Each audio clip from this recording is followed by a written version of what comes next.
Hello and welcome to another episode of the Simon and Friends podcast. I'm Simon Short. Joining me this week is Peyton Davila of Two Peas on a Pod. Peyton, welcome back in, man. How you doing? I'm doing pretty well, man. I'm glad to be talking football with you this week. I said this on mine and Parker's podcast, this episode that we had drop on, I guess it would technically be the same day that we're recording. But I kind of feel like we're at the point in the season where we're not having like these major revelations about like what a team is or isn't. There's kind of an hmm established identity.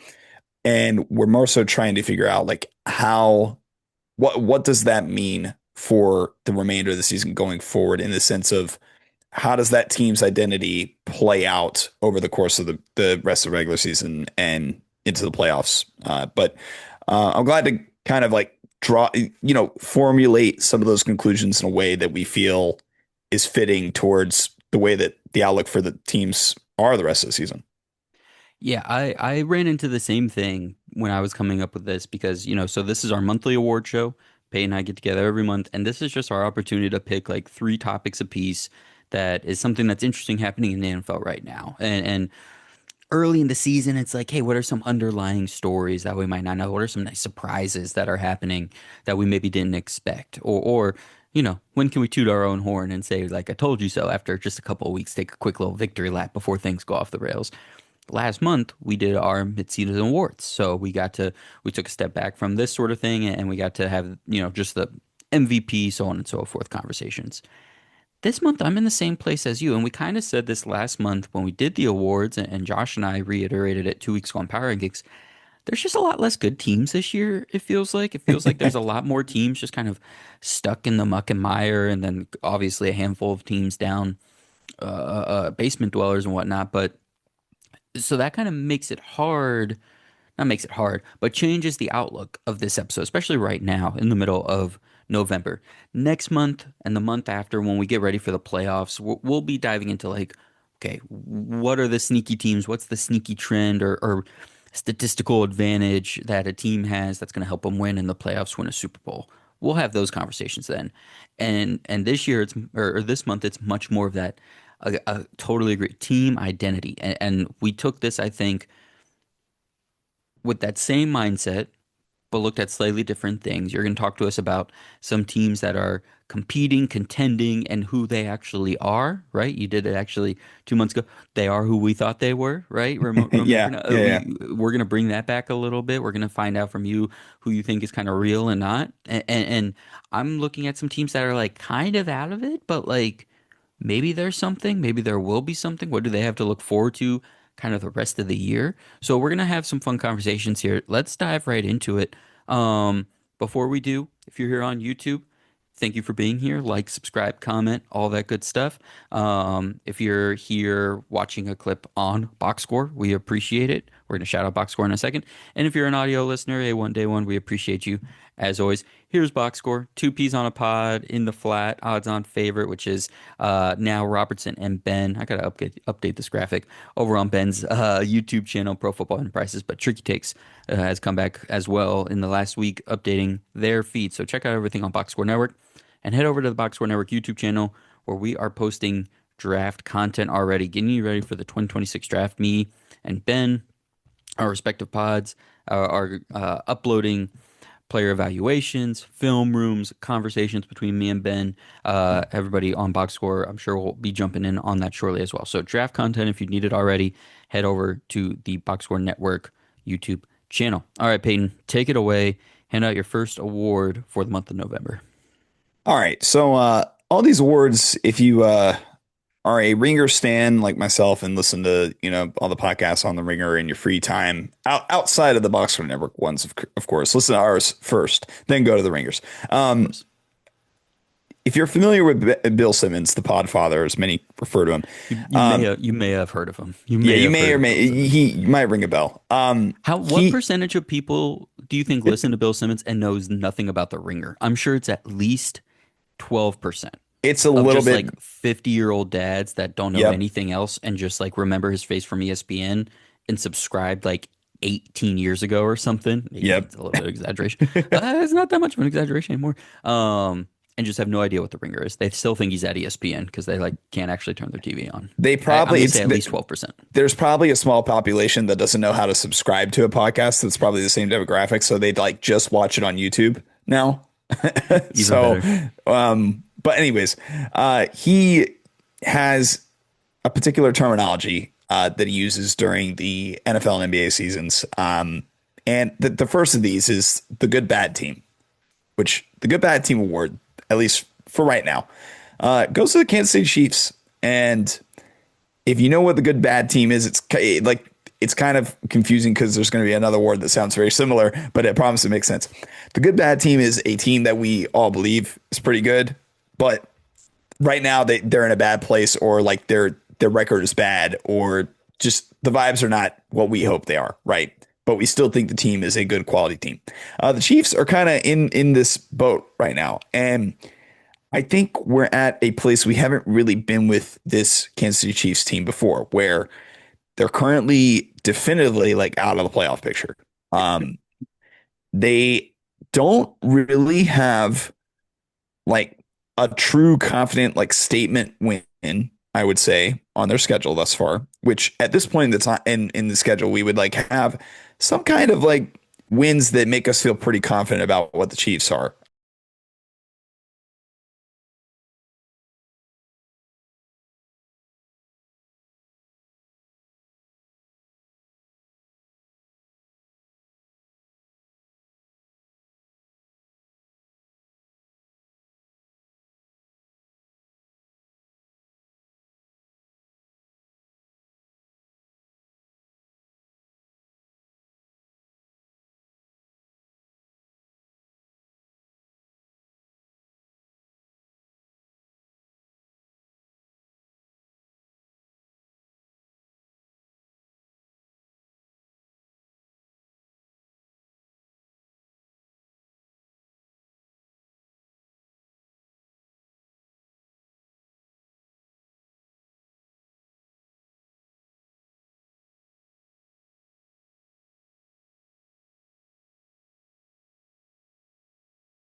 Yeah, I agree. So everybody wants to talk about the offense, right?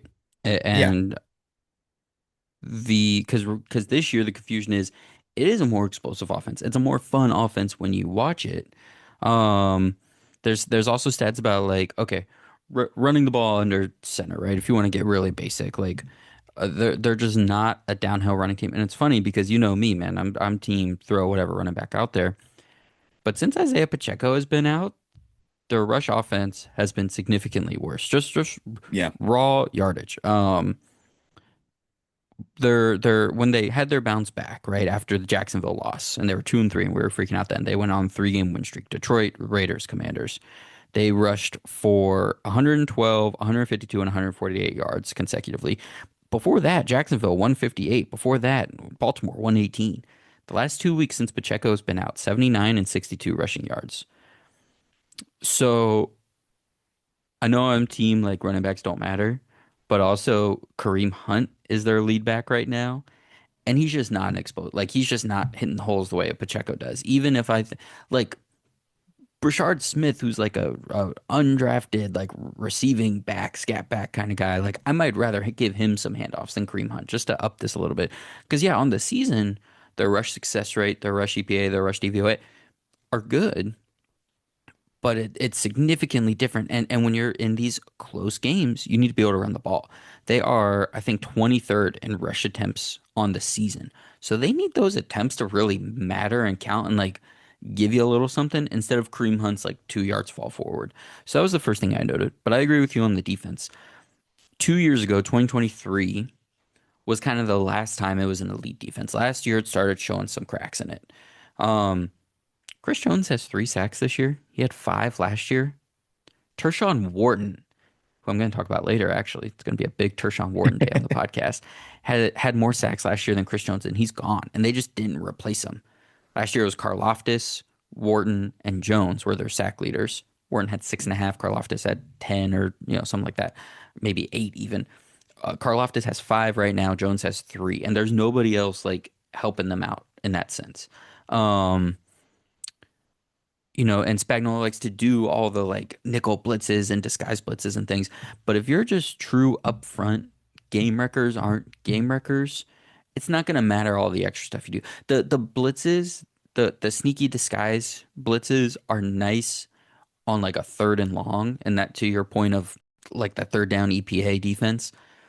And I think Bo Nix or Chris Jones said something about it after that Broncos game, and it was like Bo Nix like knew what we were doing on third down. But well, that's because Spagnuolo has to probably keep running these blitzes that he doesn't want to run because the guys up front just aren't winning. And shout out Ben Parker, our guy, his favorite player, Frank Clark. I know he was a little overrated, and I know he was really just kind of a designated pass rusher by the end, but that guy would get pressures when they needed him to. Fourth quarter playoffs. And if Jones isn't going to be that guy, and Karlaftis has kind of maxed out at being who he is, they don't have that. And now they've tried. This isn't for a lack of trying, but they just have not gotten that player to add to that pass rush in any way, and it's not letting the DBs do the stuff that they want to do. We started to see them fall back a little bit defensively. And ironically, the way they were playing offense, where they were just mucking stuff up and taking these long drives, probably fit better for the defense then. That was why they had more success in these one possession games because they were possessed. I don't know what the possession stats are. So if you're in the comments and you want to look this up and tell me I'm wrong, do so because this is just anecdotal at this point. But their long run, these long, slow, boring drives probably benefited this defense as it was getting worse, better than this more explosive offense, which is actually fun to watch for us, but it's not doing the defense any favors, which isn't as talented as it used to be. So I agree with you. I think this makes sense. My only quip with what you said, or I guess quibble is the better word, is funny because on for with Bill Simmons, everyone always argues about what these terms actually mean. I would think this makes them the good bad team. We know they're good, but they're the bad version of all these teams. But that's silly podcast stuff. So No, I they, hope but everyone enjoys yeah, they are the good bad team. it. So, But I think so, they're the bad good team because I oh, would say they are I see what good. you're saying. Yeah, yeah, yeah. Okay, I got you. I got you. But yeah, I That's just need kind a of the way to joke, though. disagree It's with like you there. nobody really knows Nobody which knows. one it Nope, is. nope, That's kind nobody of the knows. joke within the That's the joke. whole. But Yeah, no, it's great. yeah, Um, But yeah, I Also, totally agree. that's a seventh round pick, Brashard Smith to you. Oh, I'm so sorry. So sorry for Sharp Smith. Um, Listen, man, I said it a few years ago when we were going through the whole like running backs don't matter thing. Like, what's the correct thing, both like analytically, efficiency wise, but also like morally acceptable to show we still like value these people as people. I would sign three UDFAs every 3 years and pay them, you know, a million bucks, 1.1, whatever it would be for them. And I would just let them run for 3, 4 years in a committee, stay healthy, be efficient, be effective, make a little bit of money. Then they go off and they make 5, 6 mil somewhere else, and then I would just get a new stable, Do and it I would again. just keep doing it. Yep, I'm not. Yeah. So I mean, listen, Pacheco, seventh round pick, like runs effectively for them. He didn't become what we hoped after that first year where he looked like a revelation. Um, but like the offense is more, the running game is more effective when he's in, just by the way he hits holes. Kareem Hunt doesn't do that. You have to be able to hit holes fast. That's the one skill I think that I value more than anything at running back. Just like how fast can you diagnose and hit a hole? Everyone likes to talk about patience, right? And like, ooh, weaving our way around. Oh, hit the cutback lane. I don't need that, man. Just like if you hit the hole that's designed fast and it's there even a little bit, you're gonna get the 4 yards I need on this play, and then we'll just keep it pushing after that. Anything else for you on the Chiefs or running backs don't matter conversation you want to have? I guess it's just like I do for the record, I expect this to be like a fixed thing. It's just kind of like right now it's more of an indicator that when we get to the playoffs, as long as the Chiefs end up being there, because I guess there is a world where they do miss it. Um, but I mean, right now they're like -2 something to make the playoffs. So like it's like Vegas is typically going to be right on these kind of things. So um, when we get to the playoffs, it's more like, do we see this kind of rear its head? And this is kind of the straw, not the straw, but like the Mhm. downfall of the Chiefs whenever it comes down to Yeah. beating the teams like the last two teams they've lost to in the Yep. playoffs. And then I guess one thing about running backs, I would like to, just stupid tangent. I would like to challenge you Excellent. each season going forward to on your own, like, and you could pick from whichever ones you want, but like the running backs that do actually end up making it to UDFA, um, pick three Mm. of them Heck yeah. and let's see how it works out. like, Heck yeah. like Okay. three This of is them on fun. your This is own good. and really like say like, okay, over the next 3 years, like would this have been a worthy stable based on like, I don't even want to just use counting stats, but maybe like get into like what was this player's like rush EPA or like rush success so that we can like prove your theory of if it's as I love easy as this. it sounds Yeah. No, I'm gonna go back to in time and do this create too, a because whole running back stable. you know where this started for me. 2020, James Robinson, Oh, okay. This makes perfect sense. That this was the year that a this thousand started. yards and 7 touchdowns his Right. first year. 700 yards and 8 touchdowns his second year. 2022, and then he tears his Achilles right during his second season, like Yes. right Yeah. at the end of the year. But then he tries to come back in 22. He plays a little bit for Jacksonville, then goes to the Jets. Then he's with the Packers for a minute in 2023, and then he's done. Again, I'm not into the whole use them and lose them deal once their Achilles pops Right. necessarily. I would rather he had 3 successful seasons as an exclusive rights free agent, and then he goes and gets paid. Right. But that's the model. Okay, I'll work on That's that project that's for the you. Like, model. It's just a matter of obviously it's like gotta work. identifying the That's why you guys. get three. That's why you get Yeah. three. Okay. You got When one three tears his shots at Achilles, you kick him it. out. You say, "Here you go, buddy. If you want a scouting job later, I got you." And you send them on their way.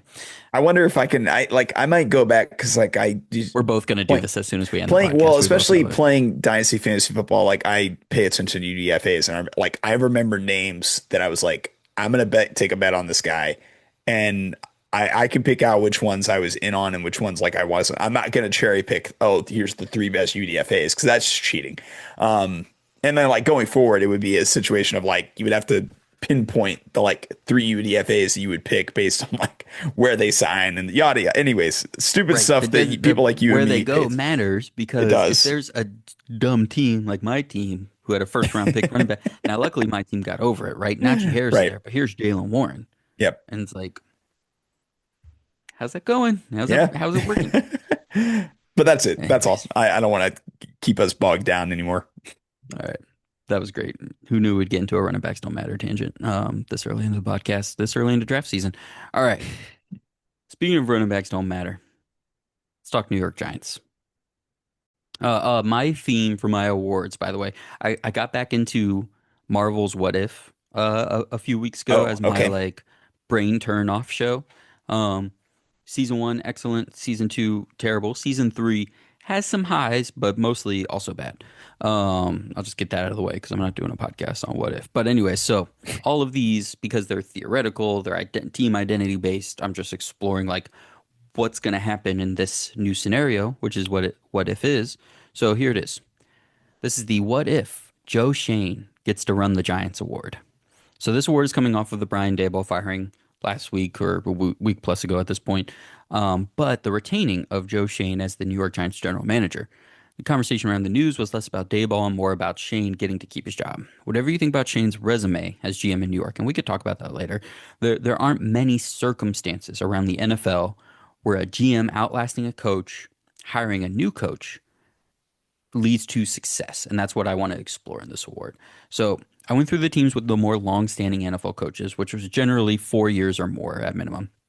And there was 11 teams with such coaches. Five of those teams have coaches that were hired the same year as their GM. So the ownership cleans house, starts over, new coach, new GM, new staffs along with them, and those guys are tied at the hip working together. Five of the 11 teams have that scenario. Three teams had veteran coaches who saw a new GM brought in.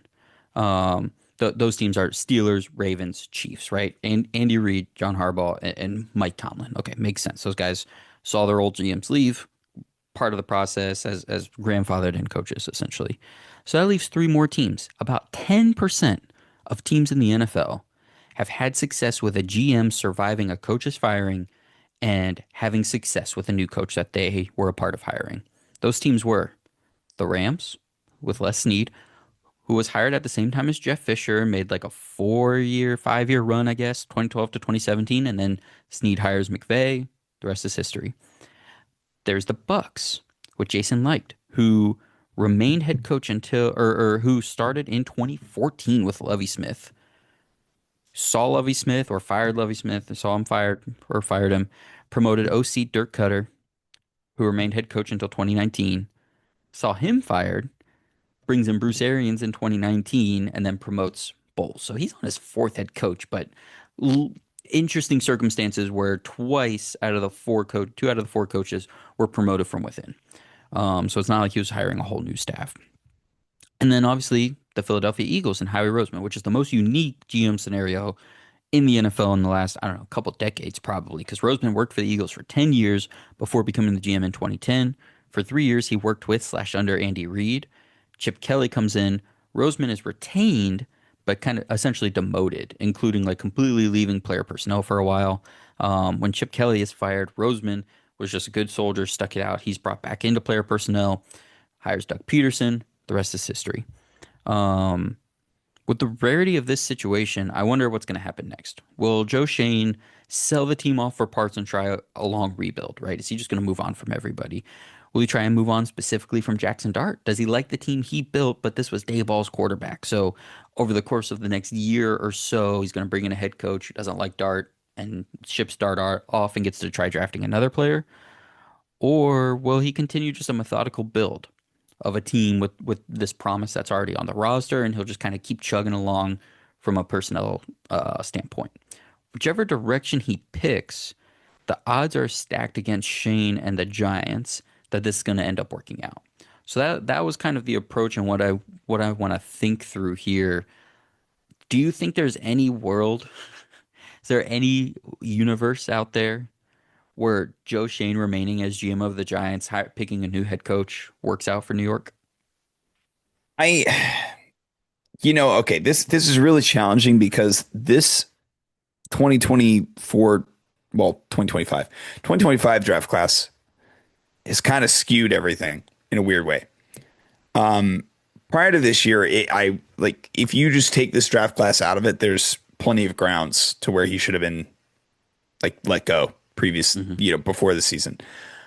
But I feel like a lot of the perspective on the Giants is a little bit of like a rose-colored glasses situation because it's, oh, look at Jackson Dart. Like, we've found a legitimate quarterback prospect that has pretty much like a lot of the like proven, not just traits, but like proven ability to do the things that you need to be able to do in the modern game to be a franchise quarterback. Like the dual threat aspect of it. Obviously, he has the safety things he's got to figure out, but like pretty capable of making a lot of big time throws. Hmm. And in addition to that, in addition to Dart, that is, you have Abdul Carter, who, when he's on the field is just complete game breaker, like Hmm. insanely good defensive, just pillar that you can have, very much I don't want to call Miles Garrett because that's very like one of one Right. type of discussion, but Hmm. the same type of centerpiece of a defense where you could just Hmm. set it, forget it. He's going to be there for, as long as you'll have him, and as long as he'll have you, he'll be there for as long as you want him. And then Scattaboo, I think that's like, that's, we can kind of glaze over that a little bit because it's a running back. Like I Right. love Don't matter. him, but like he's more there for the vibes than anything else. It's kind of like he provides vibes are like the elite trait that he brings to the function, essentially. Um, Useful player, but not the kind of like fourth round gem that we point at and say like Joe Shane's a master at the draft. correct. Yeah. Yeah.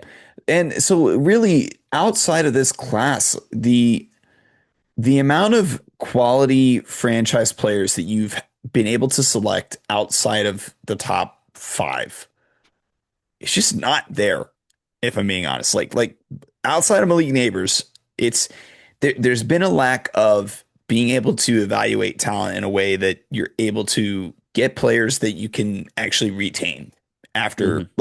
like we're at the end of the road with the Kayvon Thibodeau and Evan Neal contracts. And those were two huge swings in Yep. a kind of gotta have it Yep. draft class where you bet really big on two pillars in a same way like we thought Kayvon was going to be the Abdul Carter of Right. that Hmm. of that draft class where set it forget it he's going to be there for X amount of years, however long you want him, and it's just not panned out. And I mean Evan Neal, it's been far worse than that. He's unplayable, like Yes. just Hmm. not even a startable player in the league Nope. probably. Nope. um Meanwhile, Charles Cross goes 2 picks later. Right. Um, it's one of those things where in the picks where you kind of have to not pick absolute zeros, there's been too many chances that have been taken where you've got negative returns on whatever it is that you've done with the pick.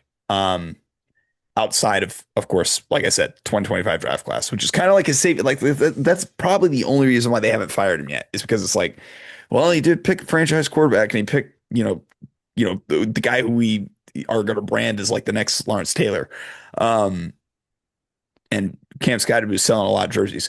So like, I think that outside of that, it's one of those situations, and not to like go back to the ringer, but like there's a Danny Heifetz who does a lot of stuff on the fantasy football podcast. He had a perfect explanation of like the ineptitude of the management of the front office and like the player management when it Hmm. comes to like the depth of the roster. I'm not going to steal his rant.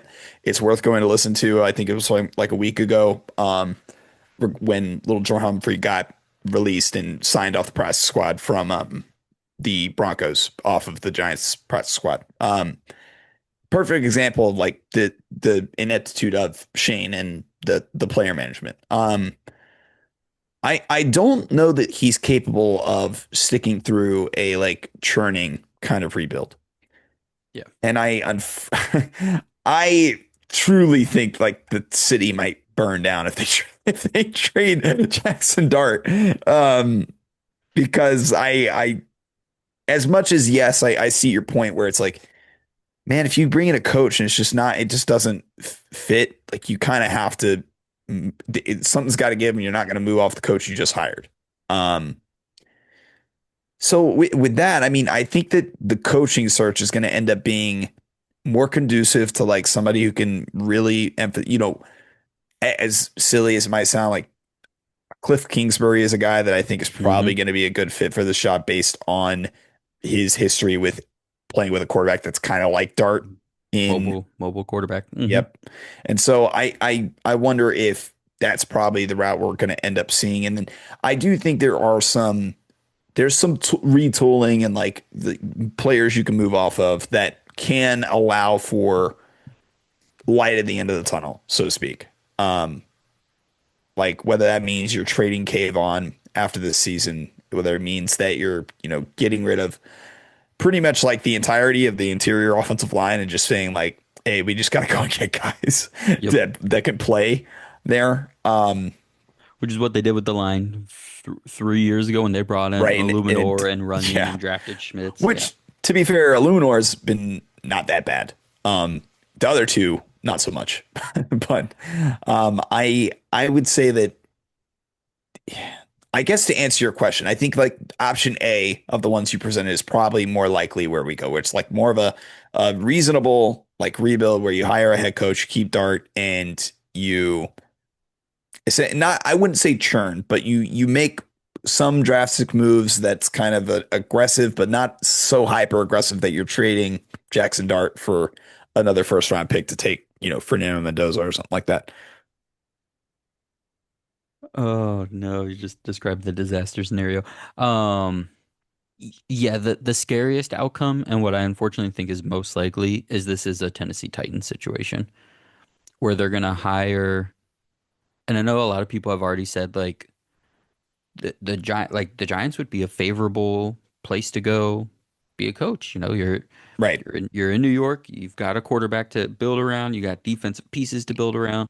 Um, but unfortunately, what I think is going to end up happening, I think Shane will stick with Dart, like you said, just because the fan vote is there, and he's Dart's good. I like Dart a lot actually. So they're going to pick a coach based on Dart working out. But if things start to get hairy, what did we see happen in Tennessee? Oh, Callahan doesn't actually like Dart, even though that's probably what got him the job in the first place.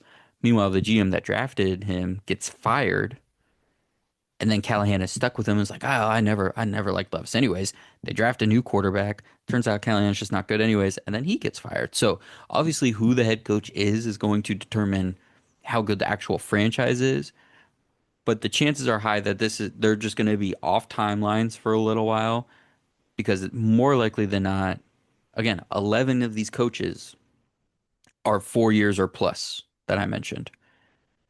That means the other 21 coaches are 3 years or fewer. 21? Yeah. Yeah. Um, so these guys don't usually last very long or work out. So chances are Shane's gonna hire a guy. Shane's gonna get fired. That head coach is gonna see a new GM hired. He's gonna get fired, and then we're just gonna be on this off timeline thing because that's what happened most of the time. So that was the whole thing I want to talk about. There we have a whole end of season and off season to think about what they'll actually do. But this idea of keeping Shane when again, there's no like bomb draft to complimentary bomb to point at. I mean, you mentioned 2022. Like, shoot, I think there's at least a couple of useful players in Thibodeau and Wandale Robinson. Um, Bellinger was okay for a little bit there. Michael McFadden was actually pretty good, but obviously huge misses. But 2023, Deontay Banks, John Michael Schmitz, Jalen Hyatt, just oof, tough, And it just tough. shows like the how little depth they have, like that they Yes. just don't have these guys to Yep. backfill None of these in guys are the healthy. later rounds. And then So it's letting just Xavier McKinney go to Green yep. Bay because you're like, ah, we're not going to pay a safety that much money. And then he's And an then all pro. So and then then you you're pay like, the well, let's pay safety. Javon Holland a bunch of money. Um, Right. yeah, there's not enough for Shane for me to think that he's going to be. Now, listen, Jason Light was like the GM for a lot of bad teams for a long time. I don't know how he stuck in Tampa Bay through as much as he did. And then you get Tom Brady gets to walk through the door and your job is set for a decade. But Not everybody could be that lucky. All right. What's your next award here? My next award, you might have guessed it. It's the Bad Good Team Award. And this award goes to the Chicago Bears, who I don't know if you guys have checked the standings recently, but the Bears are 7-3. um, and I want to say, like, I think their win total before the season was 7.5, 8.5, something like that. They're almost already there, and I think they probably are going to meet it. But this Bears team is, if you're just looking at the standings, you're going to be like, oh, Bears, okay, looking pretty good. No, they're not looking pretty good. Like this team is not. Do not let 7-3 fool you. The Venn diagram of people who think wins are a quarterback stat, but also Yeah, didn't like Caleb Williams at any point are losing their freaking minds right right, now. right. They're So they're the they're the people looking at the meme of looking at the two buttons, and they're yes, like, wins are a quarterback stat. Caleb Williams paints his and it starts fingernails. What sweating, do I do? sweating What their do I do? bullets. Yeah. Um, yeah, I've pulled similar, to the Chiefs. I've pulled a couple of DVOA and EPA stuff to kind of like support that argument. Honestly, that this is just a mind-boggling like schedule luck. I don't know what you. I guess that's the best way to call it. And a matter of just they're winning despite like the the things that are going on with the performance of the team. Um, First off, offensively, they're 17th in DVOA, like 14th in passing DVOA, 8th in rushing DVOA. That is, I will mention that's like before this week. But this They're week they're was up to they're up to wait, I want to get this right now that I'm about to say it. No, that's all just about right. 16th, 14th, and 9th on in terms of offense, passing and rushing. So yeah, I didn't think it would change much based on the fact that they didn't play that great in the Vikings game, anyways. Despite Vikings defense being okay. But defensively, been pretty bad, like just outright bad yeah, they're a all bad year. defense. It's They're a true. bad defense.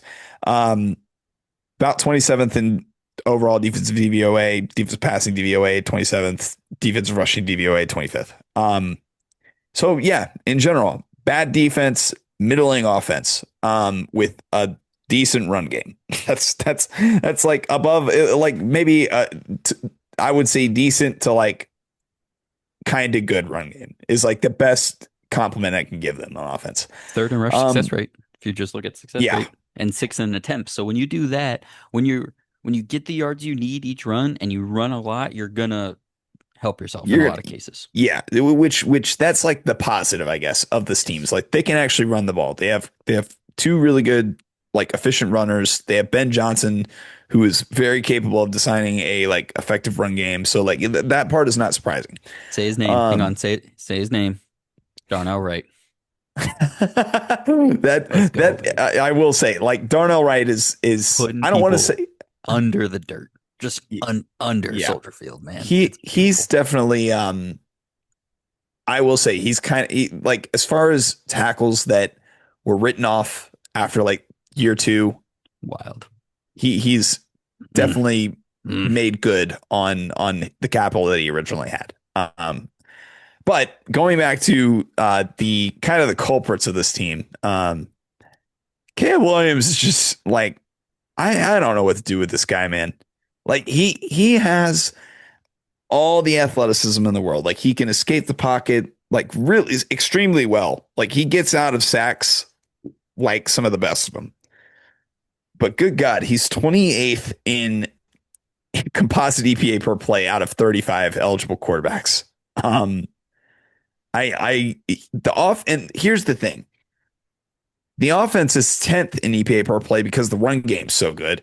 So Hmm. like, it's so clear as day that like Ben Johnson is just making chicken salad out of chicken crap with Caleb Williams, and I'm not like a number one Caleb Williams hater.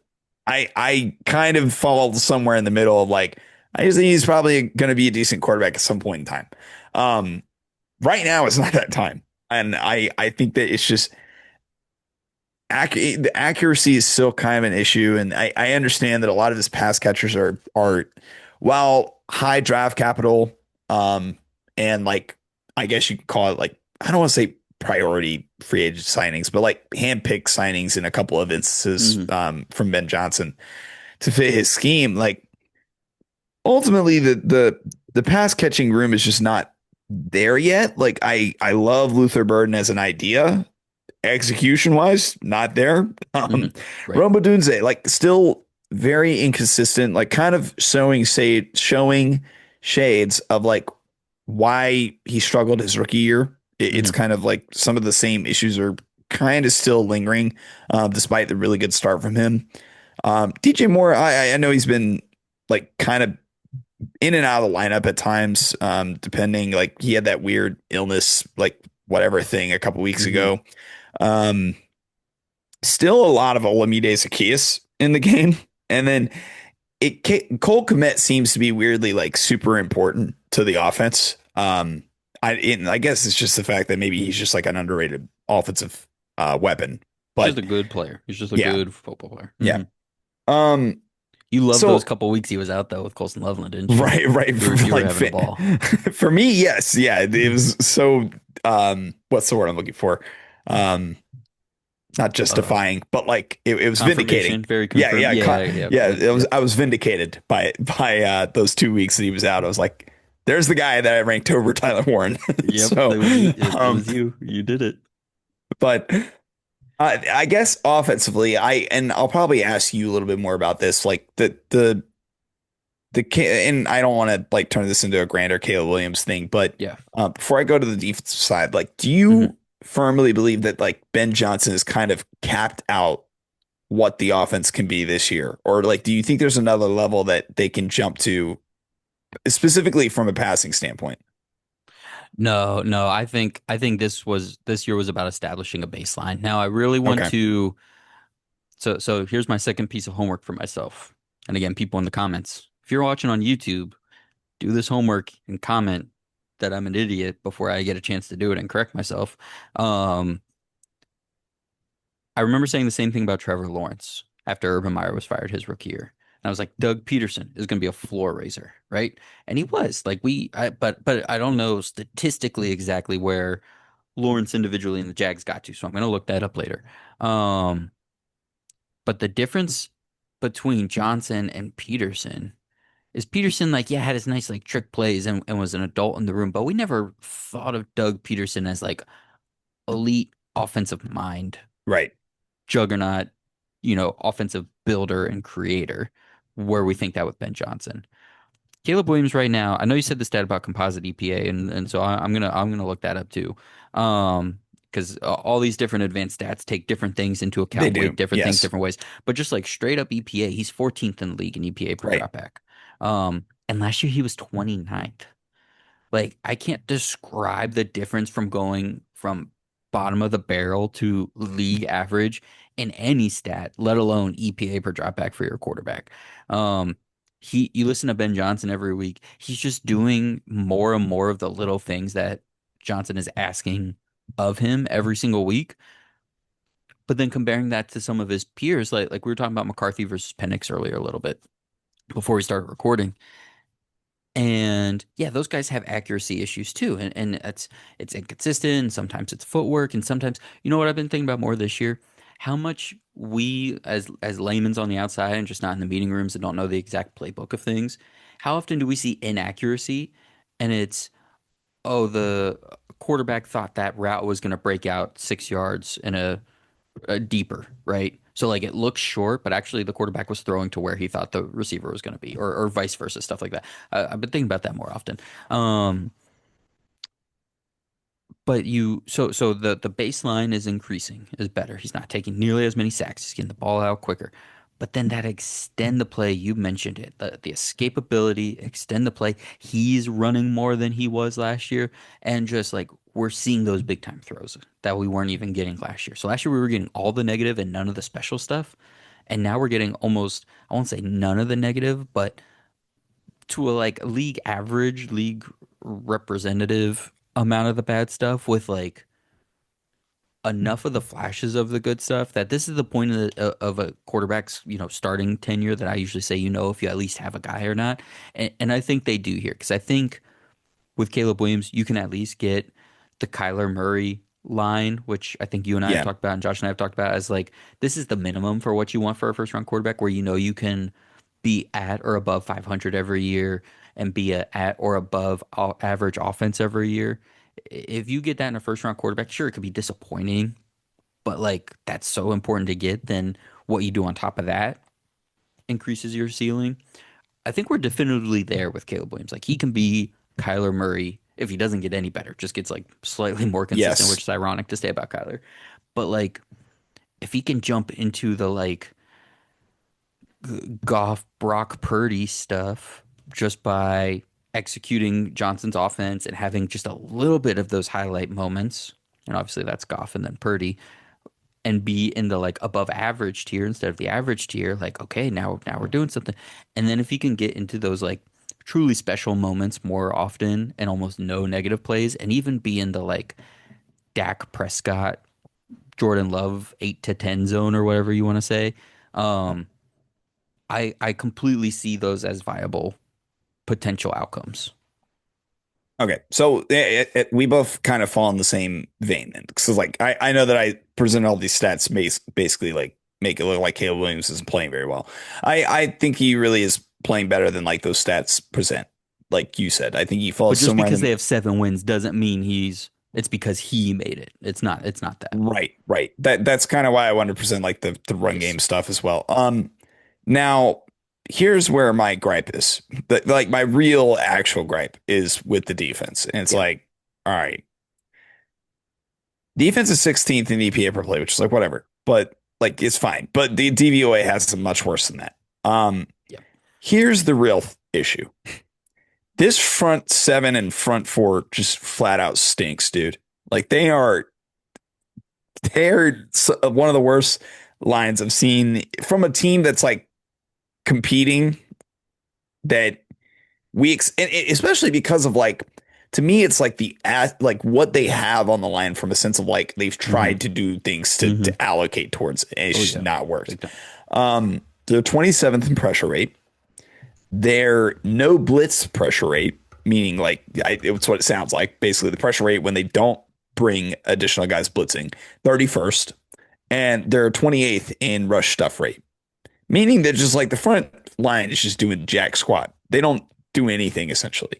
Um, and it's more the issue that I have is like there's a lot of money in draft capital that's like in this front line Mm-hmm. as well. So to me, the real gripe I have is just I don't see how you it's almost like this is like kind of a different version of the Bengals, I guess, so to speak.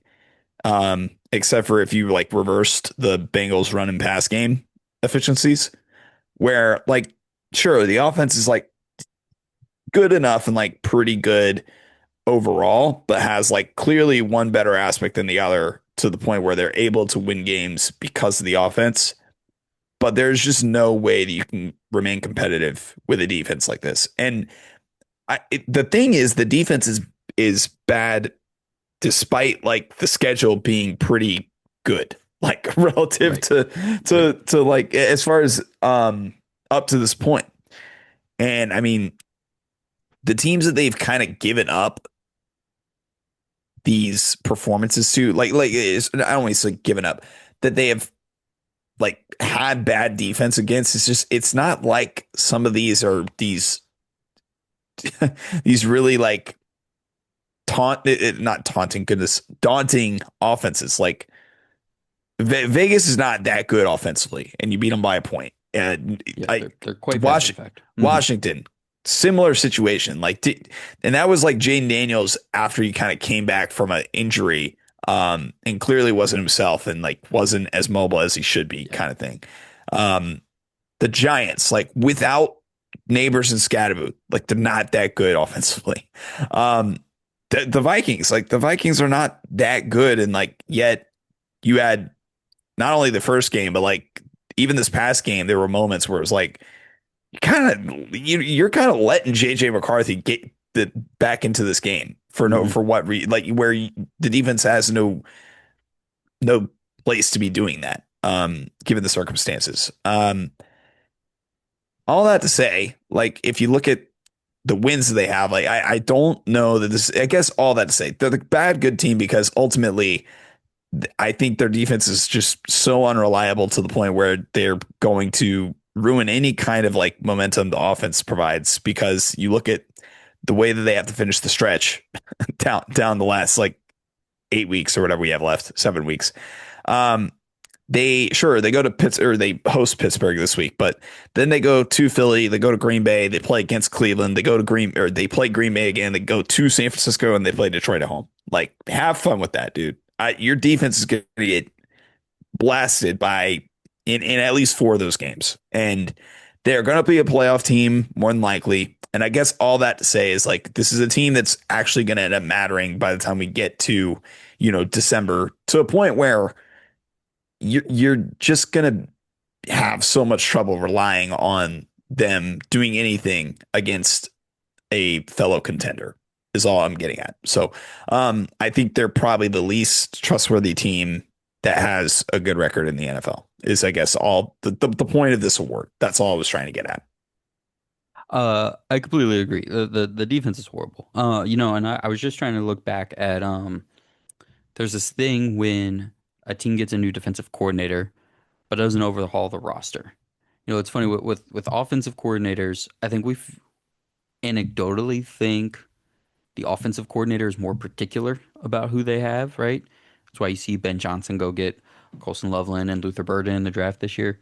Um, but I'm starting to find that it's more the defensive coordinators. Like they want to play their system of defense, and if you don't literally have the physical body types to fit that, it doesn't work. But the Bears aren't doing or playing with players any different than what they had last year. Eberflus is using in Dallas this year, um, or Dennis Allen had in New Orleans last year. So like that should be pretty consistent. The one thing from a roster standpoint that I'm noticing, and this would impact the front on a pass rush standpoint, is the defensive back room is far different than it was supposed to be. Um, Kyler Gordon's been on IR this year. He turned into a really good nickel corner. Jalen Johnson obviously has also been out all season. Tyreek Stevenson has obviously never. He didn't turn into what. Remember, he was like the Quinyon Mitchell of his draft class, where it Draft was like class, right? this tough nose, like not taking you know what from anybody. I forget where Stevenson went to school. He went to Miami. He ended up being like Was a he at second Miami? round pick. Yeah, Okay. He was at Georgia for. I knew he was transferred. finished in Miami. Same thing. Right. But like slightly, underrated for one reason or another. Viewed as a second round talent versus Mitchell, like what was a small school guy. Um, so they're missing pieces from that defensive back room, and I feel like those guys. Dennis Allen is so particular about what kind of defensive backs he likes that I wasn't sure. Now, some guy, hang on, I want to shout him out here. Nashawn Wright Yes. is Yeah. playing well, 6'4", 200 pounds. And I don't even know for sure if he's playing on the outside or if he's their slot for Kyler Gordon. Again, someone yell at me in the comments. But so they have some like under the radar guys like playing well. But I just wonder if not having the defensive back group that they intended on having is impacting what they feel like they can do up front. But also just like remember, Eberflus built this front like 3, 4 years ago now at this point. And to your point, like no talent that they've added in terms of like youth. They haven't drafted any helpful players because they've been drafting on the offense for the last 4 years. So that one year where they signed Edwards and Edmonds and Billings came in and out and obviously traded for Sweat and all of this. That was a few years ago at this point, man. Those guys are going to be up for like third contracts pretty soon. They added Grady Jarrett this offseason. Like, yeah, the that combination of the back end being injured and the front end just getting older and things being stale and new DC comes in, it's not so it's surprising because I was expecting the defense to be better because of Dennis Allen being there, but it's not surprising in the sense that like even though the body types are the same, we know Eberflus was looking for like lighter, faster, more athletic guys, which is why he fits in Dallas, even though they're bad.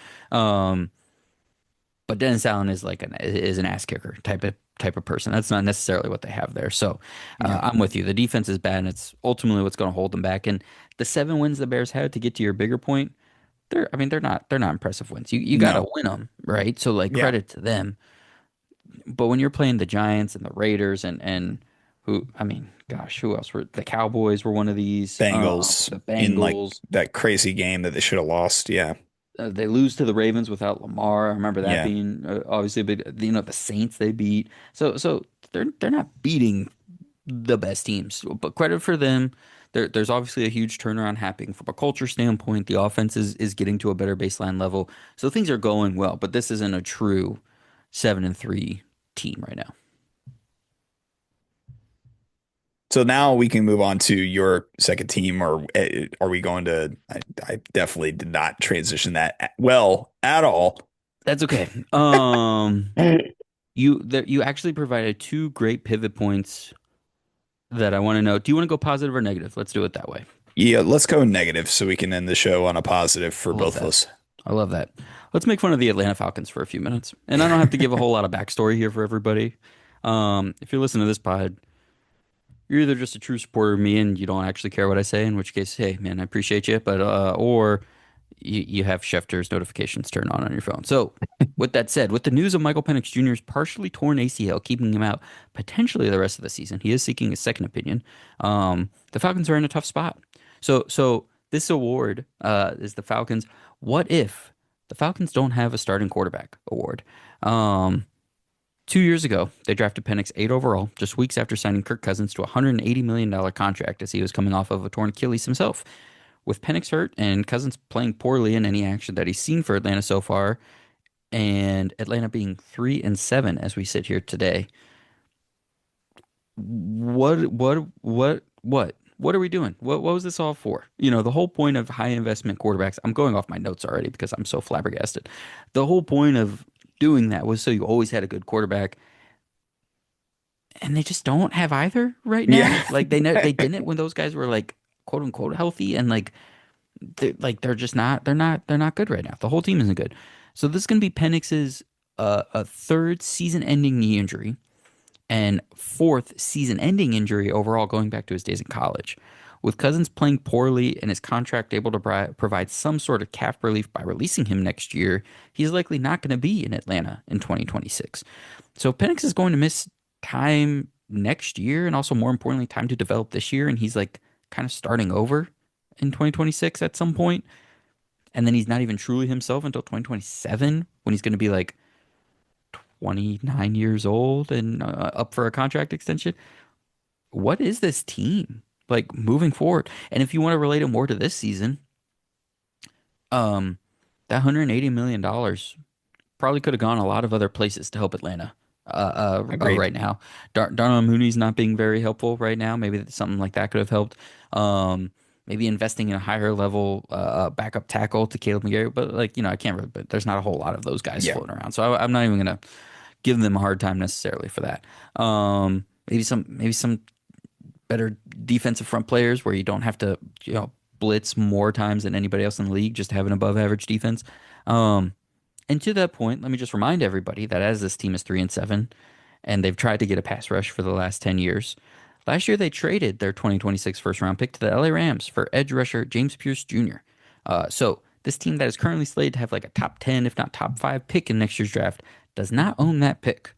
Um, by the way, Pierce Jr., he is playing about half the snaps for Atlanta right now on defense. He has 2.5 sacks and 22 pressures, and that's a 13% QB pressure rate, which to his credit is right between Byron Young and Brian Burns. But unfortunately, he's playing like 200 less snaps than those guys. Um, and there's still plenty of time for Pierce to turn into the player that was worth trading first round pick. We might be sitting here at this time next year and he has 8 sacks, and we're like, if you just say he was their 2026 first round pick, you feel really good about it. But that doesn't help them right now, where they should have more of a cushion. They shouldn't be 3-7. They should be when you invested all this in the offense and the defense started as hot as it did, you should be 6-4, 7-3. And you should have a cushion for if you have to have a mediocre backup come in. Um, or that $180 million. If it's not wasted on a 37-year-old off a torn Achilles, maybe it's a little better of a backup quarterback for a lot cheaper. There's a lot of things you could have done around. Now, things turn around quickly in the NFL. Pierce could take a massive leap next year. McGarry and Drake London and even Penix could all be healthier next year, and things could just turn around really quick. The team from a cap standpoint, like I said, Cousins goes. You restructure Terrell and Lindstrom. You can get a chunk of cap space to maybe add a player or two to help you. Um, they only have 5 draft picks next year, so like you're not going to help yourself in that aspect very much. So things can turn around. But again, what if the Falcons are just stuck at quarterback? And then you just think about 4 years ago, they went and traded 2 first round picks for Lamar Jackson. So just want to remind everybody about that. How do you feel about the Atlanta Falcons right now? Um, Not great as one of like, I don't know, 10 people that actually defended the James Pierce trade last year. Uh, Dusty. yeah, not looking too good for your boy. However, I will say this, like the the thesis for supporting that trade. I'll stand by the ideology. Execution did not early returns are not good. You Um, like Terry Fontenot was like, there's no way we'll pick in the top 10 for a sixth year in a yeah, row. that was There's no kind of the way idea. that'll happen. That was kind of What what the are the whole. odds that after 1 year of getting the 15th pick or whatever Jalen Walker was, we'll go back to being in the top 10, which we were for the first 4 years I was here? What are the chances of that? I think that yeah, that was kind of honestly that was my idea. It's like to just even if they miss the playoffs, idea is that like James Pierce was, in my opinion, like you can look at my draft rankings. I had him, I think, higher than like most of us did. Like I think I had him fringe like 18th or something like that in the draft class. So I was like, if you want to spend like if you want to trade whatever you're like, even if it does end up being like the 14th pick in next year's draft, like 15th, right?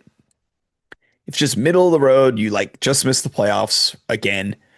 If you want to trade that pick for a guy who like is probably going to be an equal level of player that you would have gotten there, that's fine with me. And especially because it met a need that was very like it desperately they needed something to like generate a pass rush. Yes, that was their biggest flaw. The biggest problem is that like you're in the range that you could like that teams are looking to trade up for the QB2 in that range. And it's like, you can really use that kind of draft capital. They might have just needed a quarterback. Right. Like Penix Maybe. could just not come back. Right. And And so like knock on wood, I hate to say it, but like to all these be injuries on this guy. to be fair, I will say like the only and I brought this up in on two piece. The only saving grace is that it is his different knee that was not the knee that he already tore the ACL in twice. So Because it's he didn't have an ACL to tear in that one. yeah. It's the good it's like the good knee, but now the good knee is like the Good knee bad that's knee. hurt. It's fine. So Maybe two not bad ones will level him out. I shouldn't be joking about an injury like this, but hey, look, I will say Tajay Spears kind of like is doing fine without any ACLs. So, there's always an opportunity that it could work out. But just bone rubbing on bone here. Nothing so like it.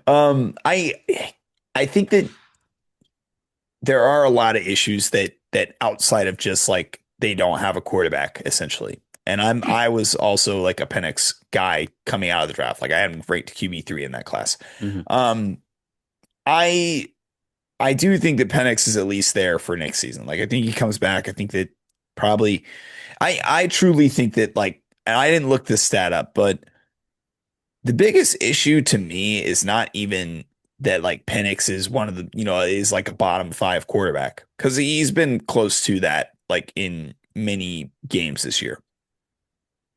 The biggest problem is that like I would love to see what his EPA per dropback is whenever he's targeting Drake London versus targeting anybody else on the freaking team. I am fully convinced that like they just need to get somebody else other than hmm Drake London to catch passes. Luckily for them, Kyle Pitts is a free agent this year, so like thank God they can end that experiment.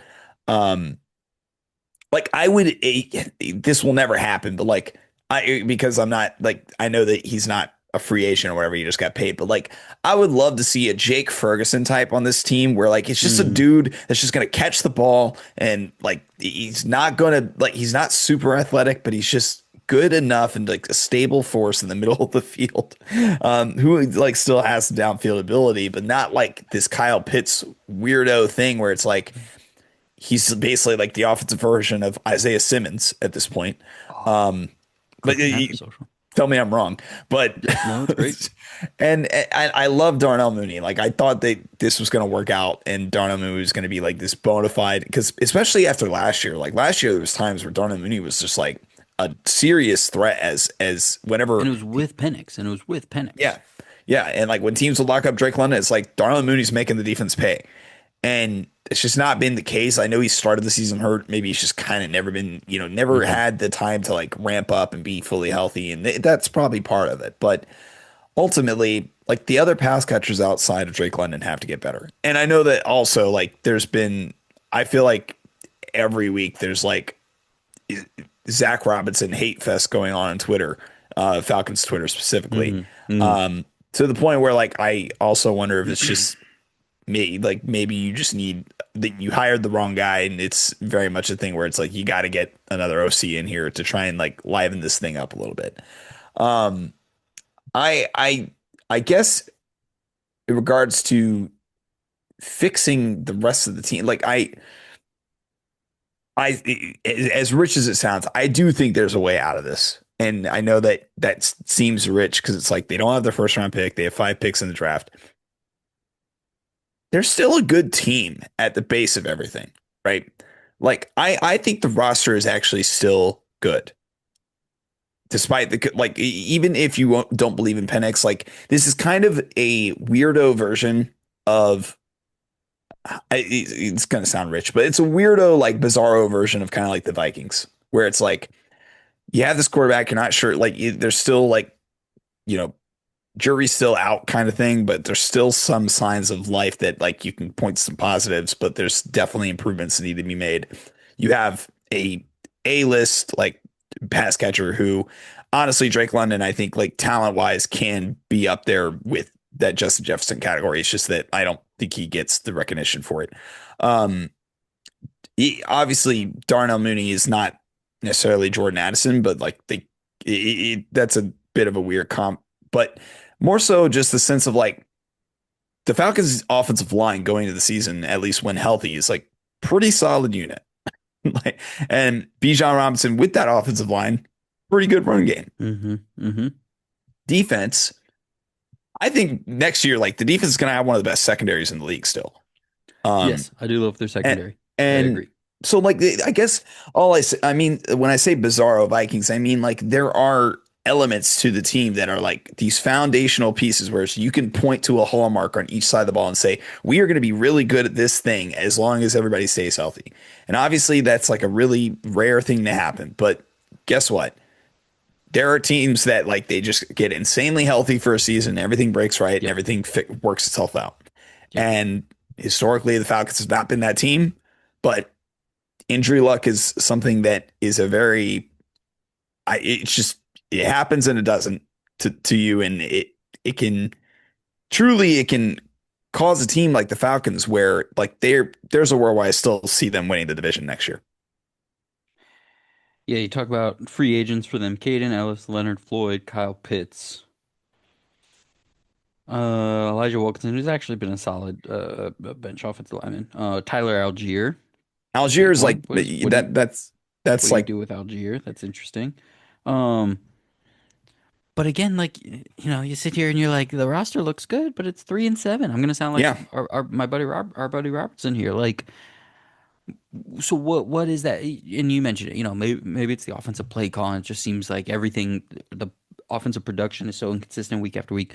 But like the holes in the defense are starting to show. Where like, yeah, they were really high in the advanced metrics and playing really well the first few weeks, and it was just because they were blitzing the crap out of people, and they don't have a second pitch right now after that. Because ironically, like here was the difference, like to your Vikings last year, because the Vikings had an elite defense last year because they blitzed the crap out of people, but they're also an elite run stuffing unit. right, The Falcons right. were a weird.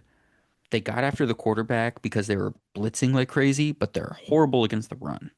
They have all these penetrating non-run stuffing defensive Yeah, tackles, they don't have any just like gap fillers. and It's they a don't bunch of have these. any edge rushers that are true. Like their pressures that they were getting, their quarterback pressures that they were getting early in the season were coming from the linebackers. Were coming from Divine Diablo and Caden Ellis on these blitzes because they just got two like freaks of nature, either Mhm. in terms of mentality or athleticism guys, and that's just not sustainable. That's not going to work over the long term. So, and then when your front's not helping you, no matter how talented those guys on the back end are, it's just not going to work. So, but I agree. Like this isn't a full reset kind of situation, and you have a quarterback if he's healthy.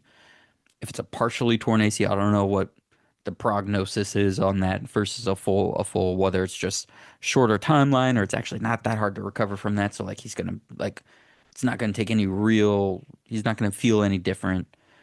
He's obviously come back from injuries a lot, so like the mentality is gonna be there probably to be okay with it, unless it's just mental exhaustion of I have to do this again. Um, so there's totally a world where everybody just walks in next year healthy, good to go. They draft one, plugger in the middle, and Pierce and Walker both take a leap and are, double digit sack guy. There's absolutely a world where that happens. But it just, I did a lot of this looking forward and the big picture thought process behind everything. But maybe more of this is just about like right now, like as we stare down the barrel of Penix maybe missing the rest of the season and Cousins not being the viable, like we spent $180 million on the eighth overall pick to always have a good quarterback. And not only do you not have a good quarterback right now, but you're already 3-7 with no cushion. Like, and the quarterback you drafted overall had an injury history, and the quarterback you gave $180 million to was old and coming off of a torn Achilles. Like, who could have seen this coming? So this is probably more geared towards like, wow, this year this completely blew up in the face. But big picture, sure, it could bounce back, but we'll have to see. All right, hand out your last award. All right, so different from the other two awards that I gave out. This one is not related to any kind of like good, bad, or bad, good. This is a classic Bill Simmons euphemism called the Ewing theory. And a lot of times it's like there's Ewing theory potential with a team. And a lot of times it's like a basketball thing that he's using it because that's where it originated from. If you don't know the origin, basically, I think it was like the 99 Knicks or something like that. Patrick Ewing got hurt in the middle of the season, and the Knicks were, funny enough, like insanely, like weirdly better with him off the court than they were on the court, like led them to the conference finals that year. And, they made a really good run without Patrick Ewing, their best player, or like theoretically their best player. And the Ewing Theory Team Award goes to the San Francisco 49ers. And it's not probably in the way that you think, because it's not necessarily one specific player that they're without, but it's kind of more the fact that one of the hallmarks of the 49ers, at least over the last, 5 years ish, something like that, maybe going back a little further, is that just like the defense is going to be a top 10 unit every year, and it's just solid. And you have these terrifying forces of nature in Nick Bosa and Fred Warner. And like these auxiliary pieces that scare the living crap out of offensive coordinators week to week. That is not the case right now. Defense is like arguably on par with like the Bears at this point, which I talked very badly about them earlier. The defense is eighth or 24th in DVOA. I was reading that in Mhm. reverse. Um, and there's not really like a super encouraging like side of the ball. It's like both passing and rush DVOA are also pretty bad. Yep. Um, I guess the point being, I don't want to like dog on their defense more than just that. Like I think that says enough. But the reason this is kind of the Ewing theory team for me is that like maybe them having a bad defense weirdly just makes it to where we kind of are forcing Kyle Shanahan to just turn back the clock a little bit and just say, all right, I'm just going to absolutely cook, and we are going to score a ton of points. Brock Purdy and Christian McCaffrey and George Kittle are just going to destroy all of you, and that's just what's going to happen the rest of the season. The team is 7-4 right now, um, which they're firmly behind the Rams and the Seahawks in the division. I don't. I said this as well in two pieces. Like I don't necessarily see them winning the division at this point. Mm. Um, but man, I mean the schedule was like one of the selling points on this team early in the season, and it's still bad. So like I don't necessarily see them not making the playoffs. That's for sure. Um, but all that to say, I guess, is we've seen this offense be I would like incredibly stable despite the instability at Mm-hmm. quarterback. Mm-hmm. Mac Jones, despite what many people might think, like he was 11th in EPA per play Yep. through that time that he started. Yep. Um, the offense as a whole is ninth in both EPA and DVOA. Um, like the only bad thing you can say about the offense is that they haven't been able to run the ball. Doesn't Mm-hmm. matter because Christian McCaffrey is just going to line up a wide receiver anyways, and whatever Yep. they'll run through the air. Like who cares? Um, they're third in success rate. The passing DVOA is eighth. Like all these stats support that just the offense is humming, regardless of whether or not they can run the ball super efficiently. Because honestly, McCaffrey, like God bless his soul, has had the most insane amount of volume. And like, even if he's inefficient, by God, they're still going to run the ball and he's going to score a touchdown at least once a game. He's just going to tear down the defense to the point where like you just can't like he's going to be inevitable over the course Mm-hmm. of a game Mm-hmm. as a weapon. But all that to say, like Purdy, which this past week is kind of what like maybe you want to go back to this. Like Purdy came back this week, and it wasn't like he like lit up the stat sheet, but he played pretty well considering we haven't seen him in a long time. Mm-hmm. Cardinals defense, so like grain of salt, but he was back connecting with George Kittle frequently. You know, Christian McCaffrey doing it, just same old dominant Christian McCaffrey that we've seen. And the other thing is now, like, I know that you didn't have a ton of stats, but I mean, Ricky Pearsall's back in the fold. Mm-hmm. Juwan Jennings, I feel like, is finally at a point where he doesn't have 20 broken ribs or whatever it was that he had, and 5 different injuries on the injury report. But Purdy coming back, and I did, it's tough because like Purdy's been kind of in and out a little bit. Um, but I looked at quarterbacks with a minimum of 100 plays this season, and Purdy's fourth in EPA per play. Like, the, Insane. I guess all this is to say that, like, even though the 49ers defense is just gone, like Fred Warner gone, Nick Bosa gone, Mykel Williams gone, like they traded for Keon White, like sure, whatever. I guess like that's fine. I guess it's like a piece of duct tape for Mm-hmm. your edge. But all these defensive stalwarts that have made this defense one of the top 10 units over the past 5 years. And like that's been the thing that stabilizes the force for the 49ers. It's just wiped away. And yet I think this 49ers team could actually like make some noise because I think that Kyle Shanahan is just going to go scorched earth and make this like a top 5 offense out of nowhere. Yeah, I mean this was the formula for them going into the season, even with Bosa and Warner, because we Yeah. were we were concerned about that defensive roster regardless. But I remember thinking like, could Salah plus Warner plus Bosa make this the 18th best defense and make them? Because yeah, I had them as my predicted division winner, and like if they're this is the minimum if they want to try really be on the inner circle of Super Bowl teams. They're probably not that, but I do think the offense is good enough to just keep them as a good team and keep them in the playoff mix, and maybe it wins them a playoff game. And listen, the NFC, with the NFC being what it is this year, like that might be enough to make a Super Bowl run, you know? So we'll see. Um, the thing that I kind of latched onto while you were talking, like, because Shannon's always going to put a top 10 offense on the board unless it's one Yeah. of those years, especially early in his tenure, where they just kind of give up.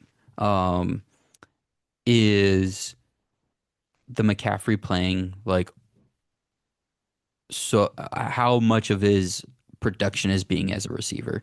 And I Yeah. wonder if that's something that he would do if the defense was good. Because even if the defense was average, we talked about it earlier, your formula for winning games. And if they were going to be able to muck things up defensively and just have an efficient run game, because their run game for even though it's not the raw yardage, it's not even DVOA. They're 21st after last week, but they're 15th in rush success rate, and with the ninth most attempts on the season. So like it's effective, right? And that would Hmm. be the formula essentially for like the Chiefs the last 2 years on offense, where it's like just possess the ball, run it with McCaffrey. Um, and just hope you get some big plays, especially for those periods of time where Brock Purdy was out and with that youth being out this whole year and Kittle out early. Let's just run our head into the wall. We'll win games 18 to 15, or we'll lose games 18 to 21. But yeah, with the defense being so bad, yeah, it does force you to be a little bit more explosive. And how can we do that if the run game, if McCaffrey as a running back and with this offensive line the way it is, can't produce that explosive run game? Okay, but I know I can always produce an explosive pass game. But Jawan Jennings is hurt, and Ricky Pearsall is hurt, and Brandon Ayuk might never play again, and George Kittle was hurt for the shoot. Okay, McCaffrey, just get out there, man, and let's save your Yeah. body a little bit. Let's save your body a little bit. We'll get the same amount of production, but we'll do it through the air, and you'll take a few less hits, and we can be even more effective. So yeah, I want specifically, and that engine of the offense this year is the McCaffrey splitting out more and doing all of the stuff he's doing at receiver as opposed to running back. Um, I don't know if that specific element would have been there. So I think that's a really interesting point, a really interesting adjustment if that is indeed where that decision making came from. Yeah. So I think that like it's just more of a I don't think we've seen Shanahan kind of have his hand forced in a way to Hmm. play like this. And I think that he has it in him to do this. And I think that for the viewing like parties such as you and I think it's just a matter of seeing a like form of the 49ers that we haven't seen before in a way that actually is tangible and actually can be competitive despite the other side of the ball just not being up to snuff the rest of the way. Yeah, absolutely. All right, well, let's talk about a team whose defense might actually be good. And I don't think when I told you I was going to talk about this team, you were thinking I was going to talk about the defense.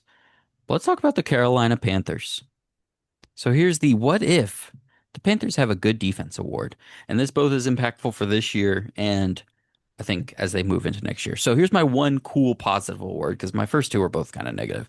So for a sneak under the radar thing that's happening in the NFL right now, that's kind of interesting. The Panthers were one of the worst defenses in the history of the NFL last year in 2024, and all indicators were they'd be about the same this season.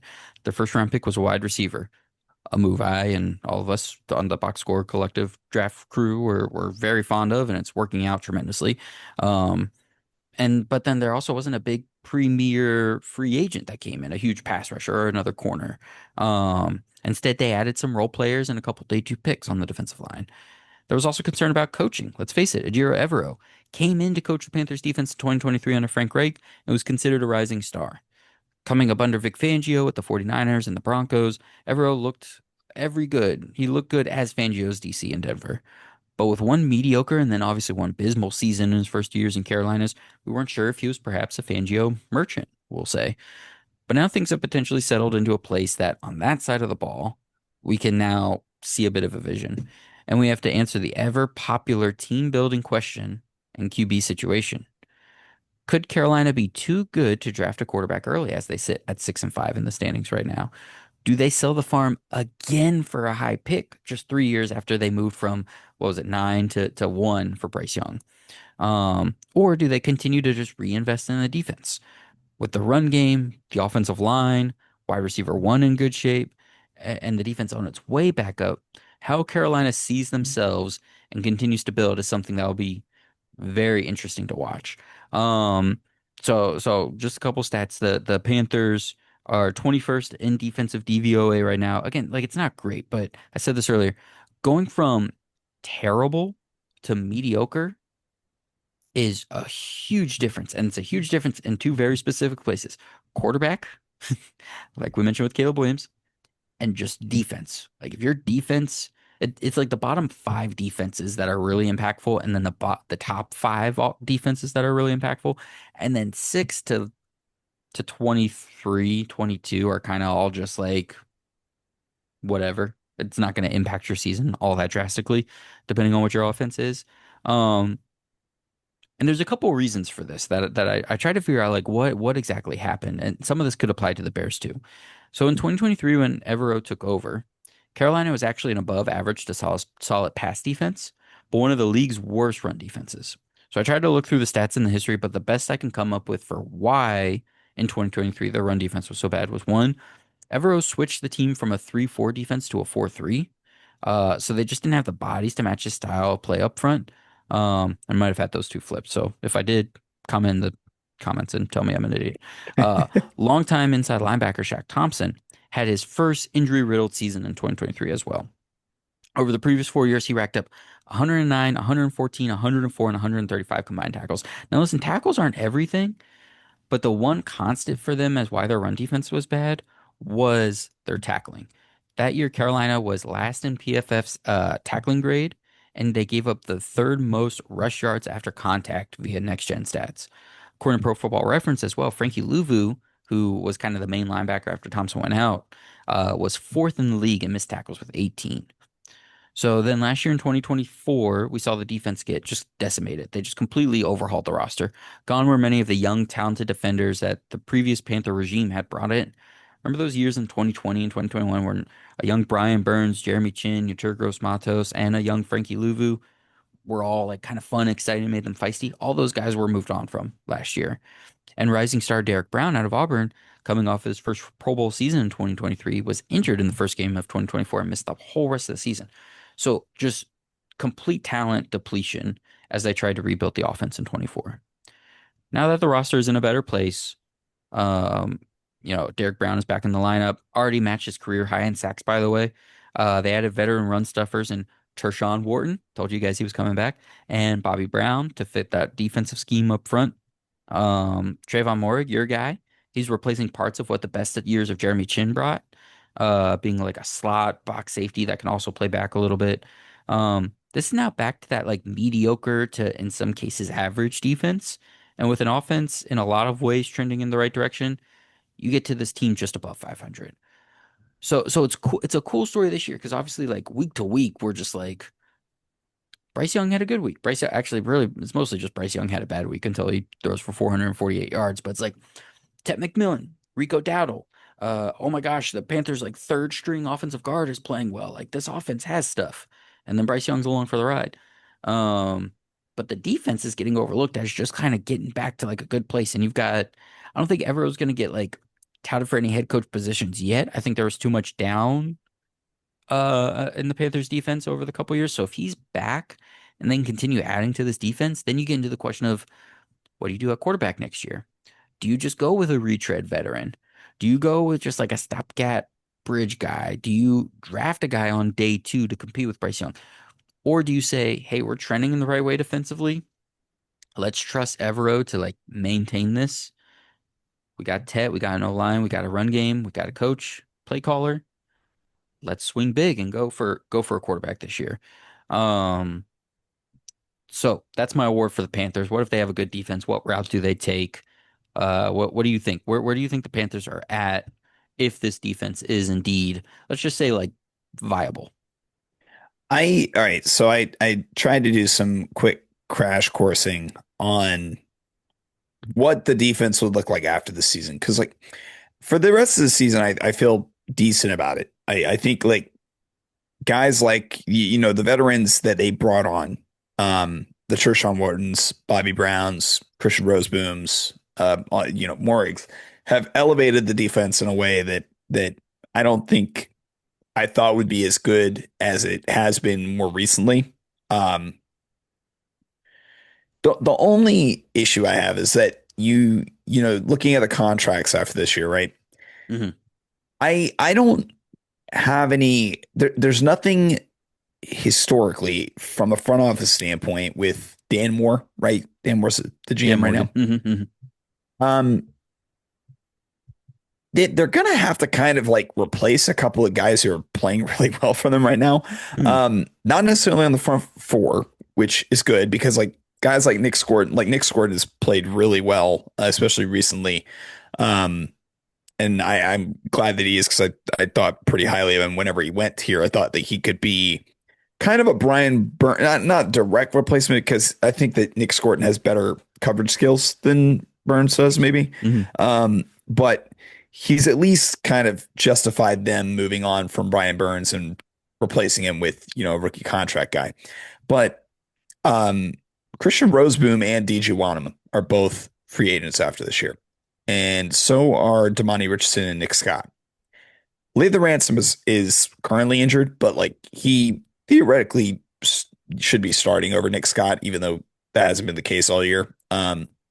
So the issue is that they're kind of going to have to reinvigorate the linebacker spots and the safety spots a little bit. Safety more from a depth perspective because I do think Ransom will probably just outright start next to Morig.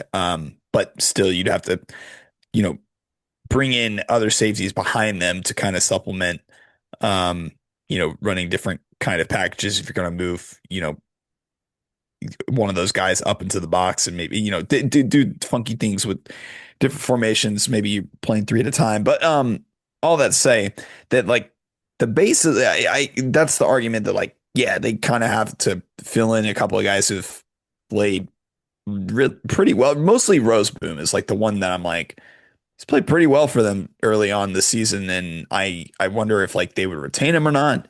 Um, but overall, I do think there is some upward trajectory for this group. I mean, I was pretty bullish on both Scorton and Prince Muamon, especially and principally got hurt this past week. But if all things work out with the way that Scorton is kind of developed, they can just not convert, but solidify or like permanently make Princely a designated pass rusher, which is like, well, that's Hmm. what he is. Like he's a DPR all day, every day. You just put him on the edge and let him just hunt down the quarterback with his speed and athleticism. I think going into next year and having that paired with the interior that we already not even the interior, I guess you could say the interior of Derek Brown and Tershawn Wharton. I think there's something tangible here that is a foundation for like a league average defense. First off, don't bring up investing in running back to me, and then uh, you're what you didn't.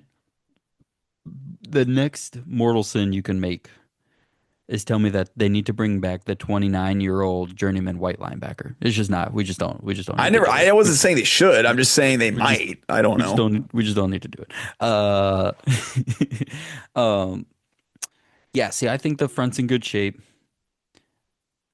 They need a linebacker. This is a good linebacker draft. So this is the crux of the question, right?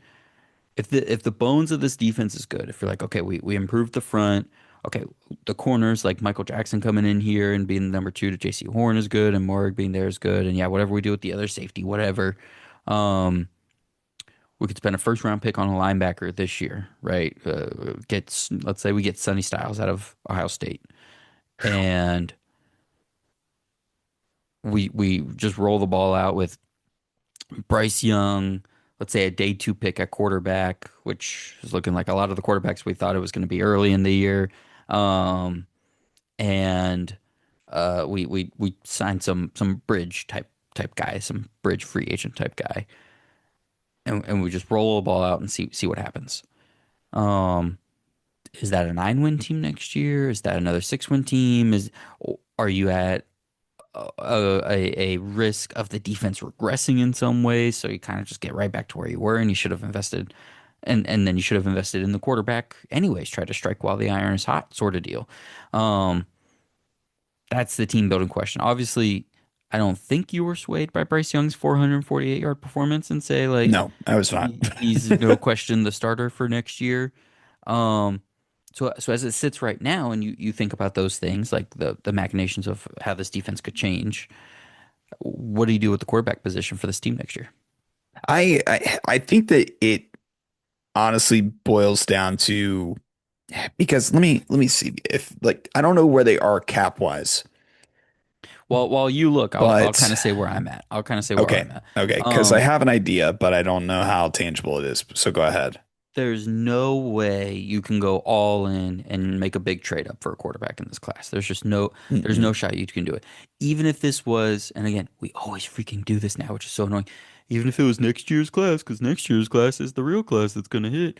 Um, even if it was the year that Manning and Sellers and Moore and all these guys were excited about, if this was next year and all these guys were coming out and there were six quarterbacks that we had first round grades on and we loved them, you can't 3 years after you do the trade up for Bryce Young and it blows up in your face. You just can't do that again. You just can't. From a not only like a saving face and embarrassment standpoint, but just like a wow, we lost a lot of capital to backfill our roster that we kind of just replaced 3 years later. We can't go and try to do that again, right? You need to keep the draft capital at this point. So, hey, if someone falls to you that you're interested in, or take them, or you take the defensive guy first and you do the Jackson Dart where you trade back in, or you just take a guy on day two because there's gonna be plenty of guys on day two, I think, in this year's quarterback class. Um, I say you do that. I say you try to insulate the defense a little bit with some more young talent, some guys with a little more juice. I like Scourton and Uma Milan as well, but if Uma Milan, I think he could be a pretty good run defender, but it's not going to be in the traditional sense. So that's more of a projection. So let's say he's not going to be an every down guy, and Scourton, I don't think is ever going to be like a 14 plus sack guy. So if you're like, let's take a swing on an edge rusher, or let's get a three down legitimate linebacker in the first round, um, and try to help that defense prop it up a little bit more. Um, or let's say they're in a spot where Caleb Downs falls to them, kind of thing. Like, okay, go do that, make that big swing there, and then something a little smaller at quarterback, and just build this thing a little slowly. Um, I think that's the right way. You can't do the big trade up for a quarterback, and if you're picking at 16 in this draft and someone falls to you, I just don't know who that is in this class. This is a almost looking like a Kenny Pickett, Malik Willis year, where if a quarterback falls Yeah, to you in the late teens, you probably don't want to.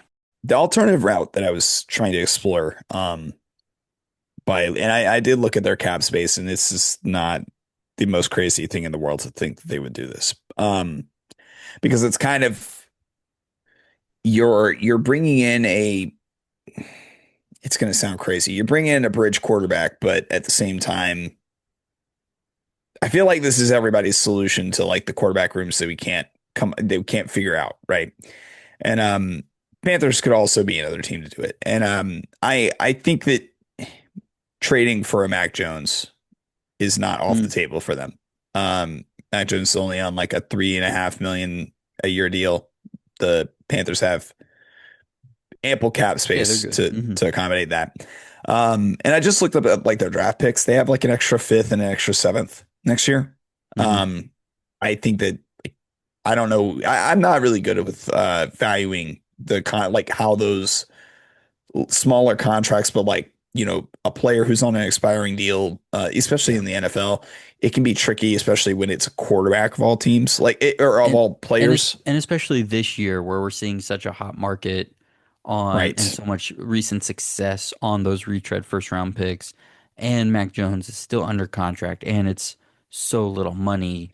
right. Yeah, what is that a fifth round pick? Is that a second round pick? I don't know. Yeah, I don't know if it's like you got to send a fourth and like a sixth for it, but Hmm.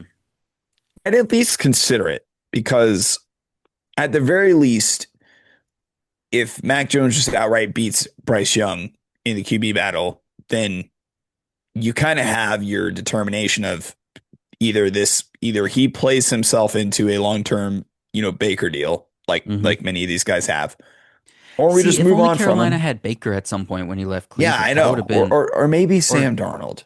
That's it. Sam Darnold. That would have been stupid Panthers. But Had to get one in. Had to get one in. to Will to Tepper be like, like I'm not doing the retread thing because we failed at it the first time, or would he say we need to do the retread thing because I need to make up for I need people to forget Darnold and Baker. What do you think his ego would lead him to do? his ego would just say trot out Bryce Young because I believe that he's the Oh you God. know that's the ego thing because these guys do not like to admit that they're wrong and When they would Canales says I'm rather going to take the Giants job. they would I got rather enough die sway now. Yeah.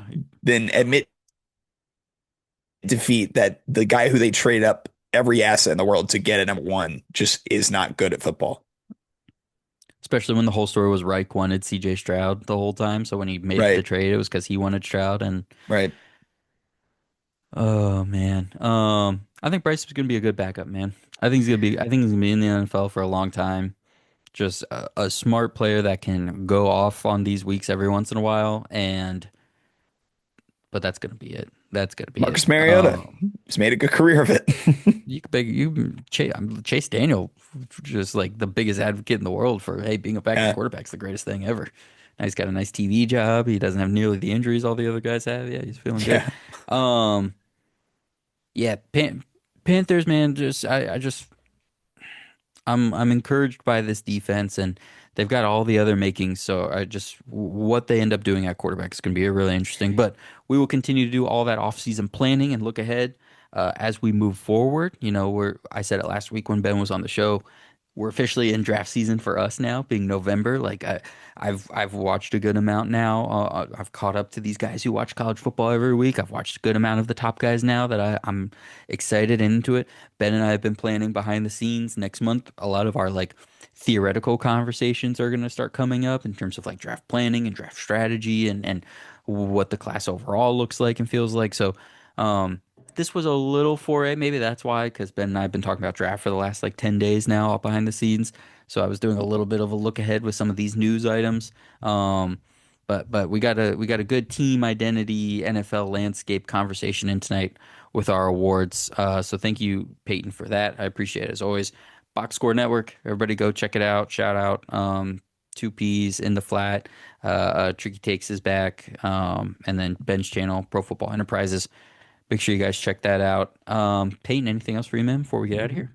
That is going to be it. I don't have anything to plug other than, old two Ps, which you already did for me. So I guess we'll see you next month whenever we got a better idea of the playoffs and what we're going to have there. All right. So what was our homework? Go back 5 years in Oh, history. okay. Yeah. Undrafted running backs. How good of a Yep. team could you have made? How good of a run game could you have made?